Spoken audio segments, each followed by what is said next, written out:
first I would like to say, I'm really glad you're here. Right? It works a lot better that way. And then second, I'm kind of crazy. Well, actually, I'm really crazy.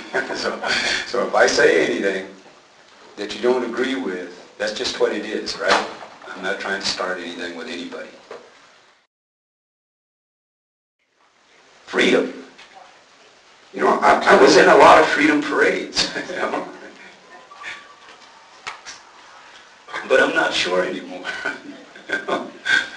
Because I understand the concept and the reality of being free. I'm a human being. Being free. But freedom confuses me. The concept confuses me. Because as a native person, before I had freedom, I was free. You know, I was free. And now that I have freedom, I got to fight for my rights. I got to watch out for my life. I got to survive genocide. Through genocide, I've got to survive genocide. Through assimilation, right? I got to watch all the things happening to all the human beings. So I'm not sure what this freedom thing means. I mean, you know, pay to be born, pay to die, and spend your whole life in between just trying to get by. See, so there's some things we really need to think about.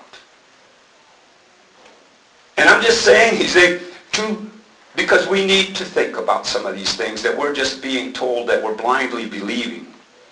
Because this isn't to me about political parties or any of that. This is about us as human beings and how far are we going to get to continue in the evolutionary reality. This is about how do we look out for the next generation. See, in my own personal opinion,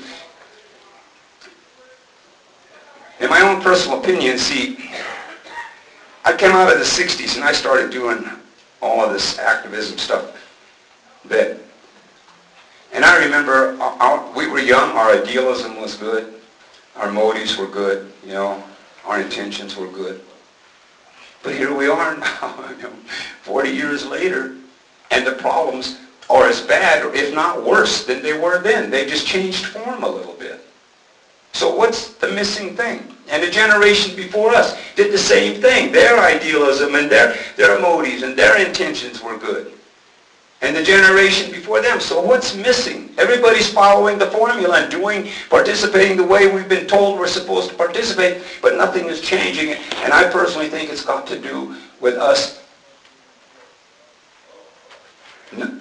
following programmed behavior patterns and not understanding that this truly is a time for us to think and use the power of our creative mind and our creative intelligence for something healthy. Instead of using the power of our creative intelligence to beat ourselves up, or instead of using the creative power of our intelligence to find other people to blame. See, because each individual in this reality was given life and given the gift of intelligence. Each individual in this reality is responsible for what they do, and very precisely and exactly responsible for what they do. And I get concerned about the danger of the bad guys to blame, because in this reality we're in now, there's no stimulation of dialogue and conversation. It's either you're for us or against us. It's all demonization. That's all that's taking place right now, demonization. There's no time to think. Nothing really constructive happening and going on here. So what do we hand to the next generation if we're not, if we're just continuing to program this chaos and this aggressive behavior? I mean, this is supposed to be a reality of where the love of mankind and humanitarianism, but you look around and the behavior patterns say completely the opposite. Say completely the opposite. It's about evolution and us understanding that our whole human form life is an evolution. You know, it's almost sometimes like I think Earth is like a amusement park, right? And we're all these beings and spirits, right? And this is the ride that we're taking. See, we come to the amusement park Earth, and this is my ride, and you got your own ride, right? But to me, the whole objective is to make it through the ride, right? You get through the ride, still as a human being. So the power of our intelligence